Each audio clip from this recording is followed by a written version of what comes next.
Rómulo Gallegos sin duda es uno de los personajes más influyentes en la historia contemporánea, no solo de Venezuela, sino de toda habla hispana.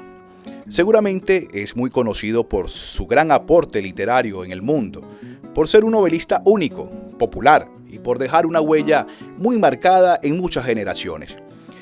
Pero fue este mismo Gallegos, el autor de esa magistral novela que hizo parte de nuestro crecimiento estudiantil en los liceos, como lo fue Doña Bárbara, que inspiró a todo el mundo, a todos los sectores de la sociedad, que hizo que se realizaran ensayos, tesis de grados, canciones, poemas, series, películas, y que el mundo entero fijara su vista a profundidad a nuestro país y a una realidad existente, que lo catapultó como el mejor novelista de todos los tiempos de Venezuela, pero que además llegó a ser uno de los protagonistas más importantes de la política nacional y que a pesar de todo su legado literario en el tiempo, no se le da el crédito de también ser el único gran precursor de nuestra cultura popular y de haber encontrado en su era nuestra primera gran identidad nacional y de definirnos de una vez por todas como venezolanos.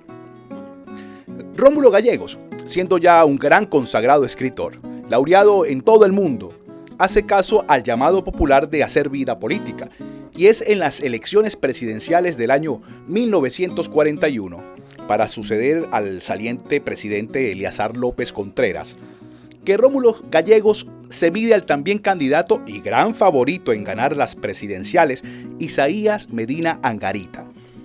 Recordemos que las elecciones eran realizadas en el entonces Congreso Nacional y solo votaban los senadores y diputados, que en su mayoría eran aliados al partido del gobierno, que en este caso apoyarían al candidato Isaías Medina Angarita.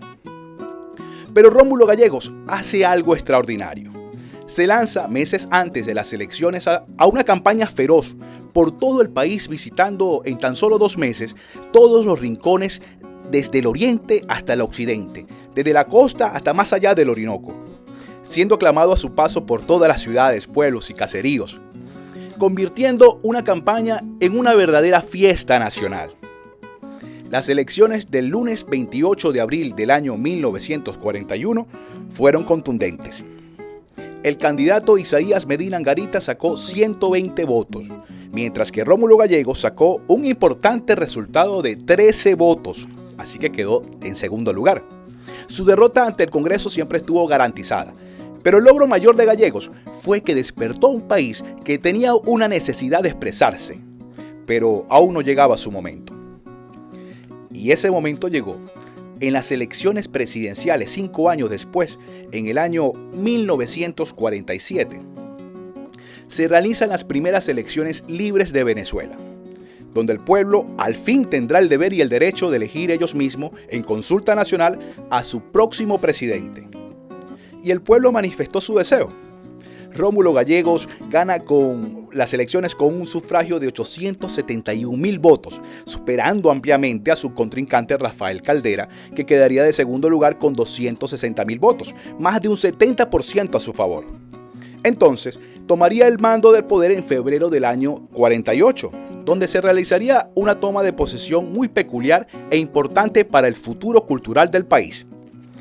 Todas las grandes personalidades, tanto políticas, intelectuales y culturales del mundo, dieron su interés de asistir a la toma de posesión de Gallegos.